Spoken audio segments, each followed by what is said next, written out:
Hi guys, నేను ఇవాళ cabbage ఆలు కాంబినేషన్లో ఒక ఫ్రై చేస్తున్నాను అనమాట. ఇది క్యాబేజీ ఇష్టపడిన వాళ్ళు దాన్ని కొంచెం స్మెల్ వస్తుంది కదా, అలా వచ్చి చాలామంది కిడ్స్ కానీ ఎవరు తినరు అనమాట. సో ఈ విధంగా చేయండి, అందరూ ఇట్టే తినేస్తారనమాట.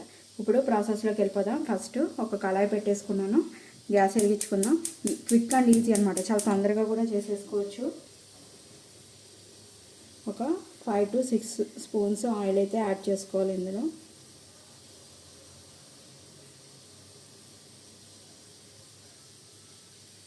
ఫ్రై ఐటమ్ కదా, కొంచెం ఆయిల్ అనేది ఎక్కువే పడుతుంది. ఒక స్పూను జీలకర్ర, ఒక స్పూను ఆవాలు, అవి కొంచెం చిట్పట అనే వరకు వేగనిద్దాము.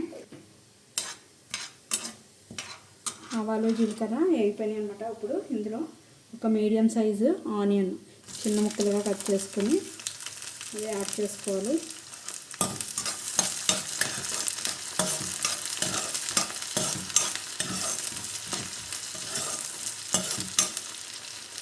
అది కొంచెం వేగిన తర్వాత 2 మీడియం సైజు ఆలూని కూడా ఇలా చిన్న ముక్కలుగా కట్ చేసుకోవాలి.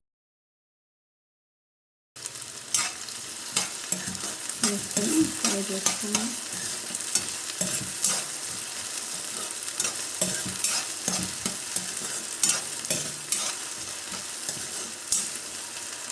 ఫైవ్ మినిట్స్ వేగిన తర్వాత సన్నగా కట్ చేసుకున్న క్యాబేజ్ అనమాట. దీన్ని బాయిల్ చేసుకోకూడదు. క్యాబేజీని బాయిల్ చేసుకుంటే అందులో ఉన్న విటమిన్స్ అన్నీ కూడా పోతాయి అన్నమాట. ఈ విధంగా చేస్తే స్మెల్ అనేది రాదు. ప్లస్ ఇందులో ఉండాల్సిన క్యాబేజ్లో ఉండాల్సిన విటమిన్స్ మినరల్స్ అన్నీ కూడా ఇందులోనే ఉంటాయి అన్నమాట. క్యాబేజ్ వేసిన తర్వాత ఒక స్పూన్ సాల్ట్, తర్వాత టేస్ట్ చూసుకుని అడ్జస్ట్ చేసుకున్నాం. ఇప్పుడైతే నేను ఒక స్పూన్ సాల్ట్ అయితే వేసాను. ఒక పావు స్పూను పసుపు వేసుకున్న తర్వాత మొత్తం సాల్ట్ పసుపు అంతా మిక్స్ అయ్యేలాగా ఈ విధంగా కలిపేసుకోవాలి.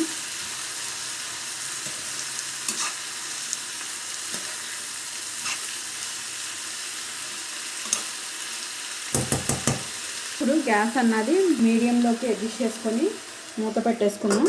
చక్కగా మగ్గిపోతుంది అన్నమాట. సాల్ట్ అది కూడా వేసాం కాబట్టి తొందరగానే మగ్గిపోతుంది. ఒకసారి చూసుకున్నాం ఎలా ఉంది, చాలా వరకు మగ్గిపోయింది.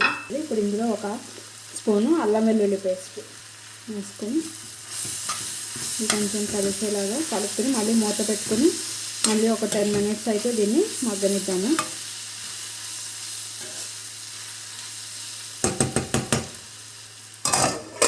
ఫైవ్ మినిట్స్ అయిపోయింది. ఇప్పుడు మూత తీసుకొని ఇందులో ఒక 1.5 స్పూన్ కారం, అంటే నేను తీసుకున్న క్వాంటిటీకి 1/2 కిలో క్యాబేజీకి వేస్తున్నాను అనమాట. మీరు టేస్ట్ చూసుకుని అడ్జస్ట్ చేసుకోవచ్చు, కారం సాల్ట్ అది కూడా. 1 స్పూను ఇంట్లో తయారు చేసుకున్న గరం మసాలా పొడి,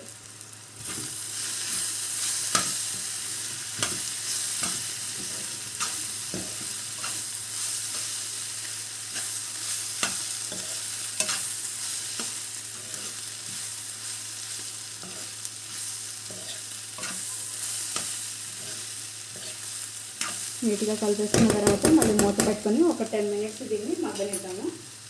అప్పుడు కర్రీ అయితే రెడీ అయిపోతుంది. ఫ్రై అయితే రెడీ అయిపోయింది. ఒకసారి ఇలా బంగాళదుంప ముక్కను నొక్కుని చూస్తే అర్థమైపోతుంది. సో క్యాబేజీ ఆలు కాంబినేషన్లో క్యాబేజీ ఫ్రై అయితే రెడీ అయిపోయింది. నేను గ్యాస్ అయితే ఆఫ్ చేసేసుకుంటున్నాను. సర్వింగ్ బౌల్లోకి తీసి చూపిస్తాను. నేను సర్వింగ్ బౌల్లోకి అయితే తీసేసుకున్నాను అనమాట. క్యాబేజీ ఆలు ఫ్రై అయితే రెడీ అయిపోయింది. మీరు కూడా తయారు చేసుకొని నాకు కామెంట్ చేయండి. Thank you guys.